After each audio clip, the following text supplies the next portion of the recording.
Mes amis, dans la vidéo d'aujourd'hui, nous vous présentons l'histoire miraculeuse d'un nouveau-né qui, au lieu de pleurer à la naissance, s'est mis à réciter la dent. Médecins, infirmières et toutes les personnes présentes ont été sous le choc. Mais pourquoi ce bébé a-t-il prononcé la dent? Quel secret se cache derrière cet événement mystérieux? Était-ce un signe de Dieu, un message divin transmis par une âme innocente? Plongeons dans une histoire qui va au-delà d'une simple naissance, c'est une histoire qui a touché les cœurs et transformé toute une communauté. Dans une petite ville rurale du Mississippi appelée Holston Creek, un endroit tranquille connu pour ses valeurs conservatrices et ses profondes divisions entre communautés religieuses, un événement extraordinaire se produisit par une nuit d'été humide. Depuis plus de 10 ans, Jamal et Hila Foster rêvaient d'avoir un enfant. Jamal travaillait dans le bâtiment dans les villes voisines, tandis qu'Hila offrait ses services de couturière pour joindre les deux bouts. Ils vivaient modestement, mais leur foi en Dieu était inébranlable. Chaque soir, après la prière, Jamal murmurait des supplications sincères, « Seigneur, accorde-nous un enfant. Fais que les bras de ma femme ne restent pas vides. » Les voisins murmuraient cruellement qu'Hila avait peut-être fait quelque chose de mal, que 10 ans de mariage sans un seul enfant étaient contre nature. Hila, les larmes aux yeux, gardait le silence, le cœur transpercé par les railleries, mais adouci par une foi inébranlable. Un après-midi, alors qu'Hila était assise sous le magnolia de leur jardin, elle leva les yeux vers un ciel noyé de nuages et murmura sa douleur à Dieu. Sa voix ne tremblait pas de désespoir, mais résonnait de détermination, « Si tu as écrit la maternité pour moi, alors j'attendrai. Je crois en ta miséricorde. » Quelques jours plus tard, un vieil inconnu aux yeux comme des nuages argentés apparut à sa porte. Il sourit doucement et dit simplement, « Votre enfant arrive. Soyez prête. » Puis il disparut sur le chemin de terre. Jamal et Hila continuèrent leurs actes de bonté au nourrir les affamés, vêtir les enfants gelés, aider les personnes âgées, convaincus que servir les autres leur apporterait aussi des bienfaits. Puis, un soir, Hila fut prise d'une forte fièvre. Jamal la transporta d'urgence à l'hôpital du comté, où peu de familles musulmanes s'aventuraient. Là, une infirmière prit sa température et appela le médecin. Après une série d'examens, le médecin sortit, l'air émerveillé, « Félicitations, votre femme est enceinte. » Des larmes ruisselèrent sur les joues d'Hila tandis qu'elle murmurait des remerciements, l'espoir naissant enfin en elle. À mesure que sa grossesse avançait, Jamal emmenait Hila faire de douces promenades près des anciens jardins de l'église de la ville. Certaines chrétiennes qu'elle croisait remarquèrent un éclat radieux sur le visage d'Hila. Un jour, une femme âgée nommée Martha James posa sa main sur l'épaule d'Hila et murmura, « Tu es forte, ma chérie. Dieu est avec toi. » À cet instant, les barrières commencèrent à tomber, non seulement dans le cœur d'Hila, mais aussi dans la ville elle-même. Au 9e mois, l'argent était rare. Jamal travaillait jour et nuit, contractait de petits emprunts et se rendait même à la mosquée locale pour demander de l'aide. Des voisins donnaient des dollars, d'autres priaient. Puis, lors d'un orage nocturne, Hila perdit les os. Les mains tremblantes, Jamal l'aida à monter dans un vieux pick-up et courut à travers les rues détrempées jusqu'à l'hôpital. Les instruments cliquetaient, les moniteurs bipaient, l'urgence emplissait la salle d'opération, une césarienne d'urgence était la seule solution. Dehors, Jamal était assis, figé, en prière, serrant son chapelet contre lui, implorant, « S'il vous plaît, Dieu, protégez-les tous les deux. » À l'intérieur, la fureur de la tempête faisait rage, mais quelque chose de plus puissant se préparait. Soudain, une voix douce et éthérée résonna dans le couloir, non pas un cri, ni un gémissement, mais le doux appel, « Allahu Akbar ». Une infirmière sortit en courant, le visage blême de stupeur, « Monsieur Foster, entrez, s'il vous plaît. » Hila gisait inconsciente, en convalescence. Dans les bras du pédiatre se trouvait un petit garçon dont les lèvres minuscules prononçaient ces mots inattendus à peine âgés, « Allahu Akbar ». La pièce resta immobile. Même les infirmières chrétiennes reculèrent, stupéfaites. L'infirmière Cathy, une femme blanche âgée, murmura, « Quel est cet enfant ?» Le médecin croisa le regard de Jamal, écarquillé d'étonnement, « Votre fils est en bonne santé, tout à fait normal physiquement, mais sa voix. Je n'ai jamais rien entendu de tel. Ce n'est pas un cri. C'est un chant. » Jamal prit son fils dans ses bras, le cœur battant. « Est-ce réel ?» murmura-t-il. « Est-ce que cela vient de toi, Dieu ?» Quelques instants plus tard, Hila remua, la voix brisée, demanda, « Mon bébé, il va bien ?» « Il va parfaitement bien, » dit doucement Jamal. « Mais il n'a pas pleuré, il a récité la dent. » Des larmes coulèrent sur les joues d'Hila lorsqu'elle serra son fils dans ses bras pour la première fois. « Ya Allah, tu nous as entendus. » Au matin, l'hôpital tout entier était en effervescence, un bébé musulman lançait l'appel à la prière. Certains y ont vu une superstition, d'autres un canular. Quelques-uns ont murmuré qu'il s'agissait peut-être d'un signe divin. Même l'aumônier de l'hôpital, le révérend Baptiste Gregory Hill, se penchait sur le berceau, les yeux écarquillés d'émerveillement. Et à Holston Creek, la prière miraculeuse d'un nouveau-né a commencé à apaiser de vieilles divisions et à rassembler une communauté. Les lèvres du garçon bougeaient dans une danse douce et rythmée, bien qu'aucun mot complet n'en émergeât. « Si c'est réel, » murmura le révérend à voix basse, « alors ce n'est pas seulement un miracle pour les musulmans, c'est un signe pour nous tous. » Jamal, toujours bouleversé, inclina la tête en signe de respect. « Nous croyons que c'est la miséricorde d'Allah, » dit-il d'une voix tremblante, « mais oui, peut-être que c'est pour tout le monde. » 2 jours plus tard, il sortait de l'hôpital. Lorsque Jamal alla régler la facture d'hôpital, la réceptionniste l'accueillit avec un sourire chaleureux. « C'est déjà réglé, » dit-elle. « Quoi ?» demanda-t-il, stupéfait. Un certain monsieur Andrew Shaw a couvert l'affaire. Il a dit que c'était la moindre des choses. Les yeux de Jamal se remplirent de larmes. Il se souvenait d'Andrew Shaw comme du riche homme d'affaires qui avait un jour refusé de lui serrer la main lors d'une réunion municipale et qui, maintenant, payait pour la naissance de leur enfant. La nouvelle s'est répandue comme une traînée de poudre. Les voisins qui avaient gardé leur distance sont arrivés avec des cadeaux, certains poussés par la curiosité, d'autres par une sincère générosité. Tout le monde voulait voir le bébé, entendre à nouveau ce murmure, le bébé qui prononçait le nom de Dieu. Mais tout le monde n'y a pas cru. Curtis Benson, connu pour ses opinions tranchées et ses profonds préjugés, a qualifié tout cela de canular. « C'est une arnaque », a-t-il grogné. « Ils veulent juste la gloire. » Ils utilisent probablement un haut-parleur sous la couverture. Déterminé à dévoiler le prétendu piège, Curtis fit irruption chez les Foster. Il y trouva un nourrisson endormi, calme et serein, bercé dans les bras de sa mère. Pas d'appareil, pas de pleurs, seulement un calme parfait et paisible. Curtis le fixa, incrédule, puis ricana. « Vous êtes tous fous » marmonna-t-il, avant de s'éloigner. Ce week-end-là, l'imam Musa de la mosquée locale a annoncé que la cérémonie de baptême d'Hassan serait publique. Tous les habitants de la ville étaient invités, quelle que soit leur confession. Le jour J, un événement remarquable se produisit. Musulmans et chrétiens, noirs et blancs, riches et pauvres, tous réunis dans la cour de la mosquée, attirés non seulement par la nourriture ou la curiosité, mais par une profonde émotion. Des marmites de ragoût de bœuf, de soupe aux légumes, de pain de maïs et de dattes garnissaient les tables, et Jamal et Hila servaient chaque invité de leurs propres mains. Alors que la dernière prière de remerciement commençait, Hassan remua dans les bras de sa grand-mère et une fois de plus, ce faible murmure retentit, « Allahu Akbar ». La foule se tut.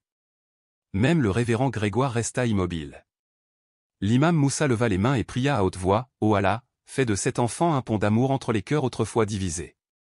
Qu'il soit un rappel de ta miséricorde. » Des larmes brillèrent sur les joues de nombreux fidèles qui hochèrent la tête en signe de révérence. Ils l'appelèrent Hassan, celui qui apporte la beauté et la bonté. À partir de ce jour, le petit Hassan devint plus qu'un enfant, il était un message vivant. Au cours des mois qui suivirent, la douce présence d'Hassan résonna à Holston Creek. À 1 an, il marchait déjà, à 2 ans, il prononçait des phrases simples, sa voix douce, mélodieuse, résonnant comme un écho, au-delà de l'oreille jusqu'à l'âme. Chaque fois que l'appel à la prière de la mosquée parvenait dans le quartier, Hassan s'arrêtait, levait la tête et murmurait des versets qui stupéfiaient les adultes autour de lui. Des habitants des villes voisines commencèrent à lui rendre visite, certains par foi, d'autres par fascination. Un vendredi, un groupe de responsables chrétiens et juifs assistèrent à un rassemblement dans une mosquée simplement pour rencontrer l'enfant dont ils avaient tant entendu parler. Après avoir entendu Hassan réciter un verset du Coran, le rabbin Goldstein sourit et dit, « Parfois, Dieu parle non pas en doctrine, mais en toute innocence. » Et pourtant, la tension persistait. Les rumeurs concernant Curtis Benson continuaient, il le manipule, fulminait-il, accusant Jamal de fraude et de mendicité.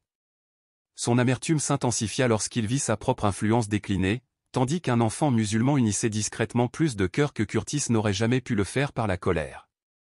Mais quelque chose d'inattendu commença à se produire, même chez Curtis. Son fils de 10 ans, Mark, demanda, « Papa, si ce garçon est un imposteur, Pourquoi les gens se sentent-ils mieux en sa présence? Curtis n'avait pas de réponse. Pendant ce temps, à Holston Creek, le changement s'opérait. Les enfants qui se moquaient autrefois du foulard d'Hila saluaient maintenant de la main et souriaient. Des fidèles âgés interrogeaient l'imam Musa sur le jeûne et la prière non pas pour se convertir, mais pour comprendre. À la foire multiculturelle annuelle, stands musulmans et chrétiens se côtoyaient, servant du ragoût d'agneau épicé et des CD de gospel, animés conjointement par des voisins autrefois étrangers.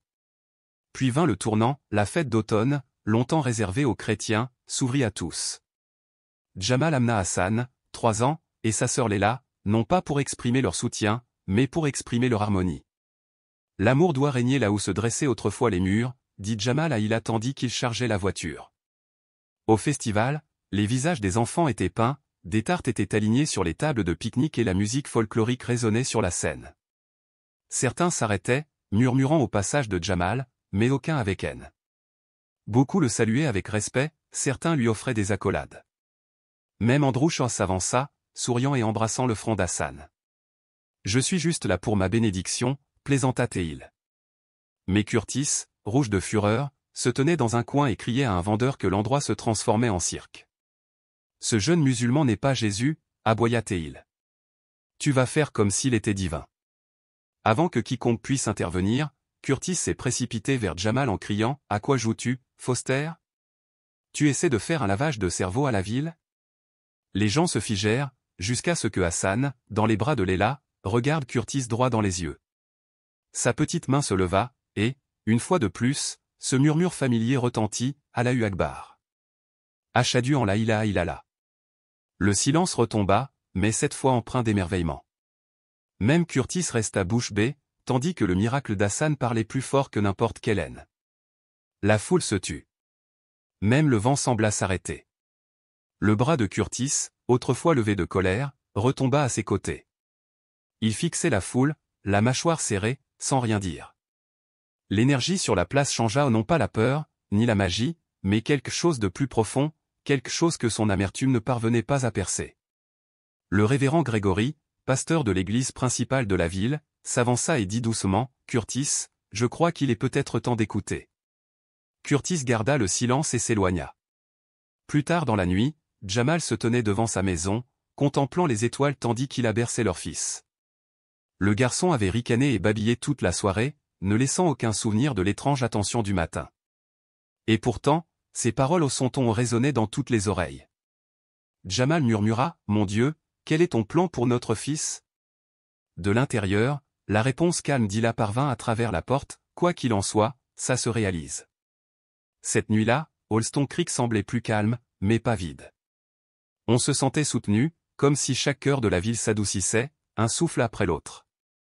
Au fil des ans, Hassan grandit non seulement en âge, mais aussi en esprit. À 5 ans, sa présence n'était plus perçue comme mystique, elle était familière, voire apaisante. Il était devenu un enfant instinctivement respecté. Il n'avait jamais besoin de crier, il n'attirait pas l'attention. Pourtant, dès qu'il entrait dans une pièce, l'air lui semblait plus léger, plus calme. Jamal et Hila l'inscrivirent dans une petite école maternelle interconfessionnelle, où des enfants de tous horizons apprenaient côte à côte. Bien que Hassan ne se soit jamais considéré comme spécial, les enseignants, les camarades de classe et les parents en visite ressentaient tous une paix inexplicable. Un enseignant écrivit à sa famille qu'Hassan ne se contentait pas d'écouter, il entendait vraiment. Et pourtant, Jamal et Hila gardèrent les pieds sur terre. Ils ne laissèrent jamais les murmures de « enfant miracle » ou de « signe de Dieu » s'installer dans leur cœur. À chaque instant, ils se rappelaient et rappelaient à tous qu'Hassan était un enfant, un don, pas un dieu. Toutes les louanges reviennent à celui qui l'a envoyé, disait-il. La paix ne satisfaisait pas tout le monde. Curtis Benson, dont l'influence avait presque disparu, nourrissait un ressentiment croissant à mesure que son activité de quincaillerie déclinait et que ses ambitions politiques s'évaporaient. Il blâmait Hassan. Il a rendu les gens mous, marmonnait Curtis. Nous avons oublié qui nous sommes. Puis, par un matin d'automne frais, Hassan tomba malade. Tout commença par une légère fièvre, rien d'alarmant. Le lendemain, sa température grimpa en flèche et il s'affaiblit, à peine capable de parler. Hila resta à ses côtés jour et nuit, Jamal refusant même de sortir pour aller manger. Les médecins étaient perplexes. Les tests étaient peu concluants, pas de virus, pas d'infection, juste un petit garçon affaibli. La troisième nuit, Hassan était en soins intensifs. Holston Creek retenait son souffle. Des fidèles de tous les lieux de culte se rassemblèrent devant l'hôpital, la mosquée organisa des veillées de prière, les cloches des églises sonnèrent pour l'unité, les familles juives allumèrent des bougies, et même les camarades de classe d'Hassan se tenaient à ses côtés avec des pancartes faites main, on t'aime, Hassan. Curtis Benson vint aussi, mais cette fois sans jurer. Il se tenait seul dans un coin reculé du parking, silencieux. La haine dans son regard avait laissé place à autre chose, non pas la culpabilité, ni la honte, mais la confusion. À l'intérieur, Jamal et Hila ne quittaient jamais le chevet d'Hassan. Les médecins essayèrent tous les remèdes, mais rien ne fonctionna. Puis, tandis que les machines ronronnaient et que les moniteurs bipaient, les paupières d'Hassan s'ouvrirent brusquement. Ses lèvres remuèrent, et Hila se pencha. Dans un murmure, à peine audible, Hassan dit « El Ilah il n'y a de Dieu que Dieu ». Puis il se figea. Les moniteurs s'immobilisèrent. Le médecin, tremblant, se tourna vers Jamal et Hila, les larmes aux yeux, « Je suis tellement désolé ». Hila s'effondra dans les bras de Jamal, l'âme brisée. Les infirmières pleuraient. Même le médecin chrétien se signa et pria. La nouvelle se répandit rapidement, il est parti. La ville était en deuil comme si elle avait perdu son propre enfant. Lors de la janaza où les funérailles musulmans, chrétiens, juifs et même agnostiques se sont réunis. Il n'y avait aucune division. Chacun s'est embrassé, a pleuré et a prié à sa manière. Lorsque le petit cercueil blanc d'Hassan a été porté par Jamal, le révérend Gregory, le rabbin Goldstein et, étonnamment, Curtis Benson, l'unité était indéniable. Au bord de la tombe, l'imam Musa s'est adressé à l'assemblée, cet enfant n'était ni un prophète, ni un ange. Il était un message, un rappel que nous pouvons vivre comme un seul peuple si seulement nous laissons notre cœur l'écouter. Plus tard ce mois-là, les élus de la ville ont voté la construction d'un hommage permanent. Sur le site d'une vieille cabane incendiée s'est élevé le Centre Hassan pour la paix, un espace simple et ouvert, sans minaret, ni croix, ni étoile de David. Au-dessus de ces portes, une plaque commémorative disait « Au garçon qui a parlé de paix avant de prononcer des mots ». Jamal et Hila ont emménagé dans une modeste maison à côté du centre. Chaque vendredi, Jamal balayait les sols, chaque dimanche, il a cuisiné du pain à partager avec les visiteurs. Des années plus tard, des gens venaient encore, des villes voisines et des États lointains. Des parents en quête de sens pour leurs enfants neutres sur le plan religieux, des aînés autrefois haineux se recueillaient désormais en silence. Même Curtis Benson venait une fois par mois. Il ne parlait jamais, il s'asseyait simplement près de la petite fontaine sous les étoiles. Et dans le silence de la nuit, le vent dans les arbres portait parfois une voix faible et lointaine, Allahu Akbar. Personne ne pouvait dire avec certitude de quoi il s'agissait, mais ils n'en avaient pas besoin. Ils se souvenaient, ils croyaient et ils aimaient.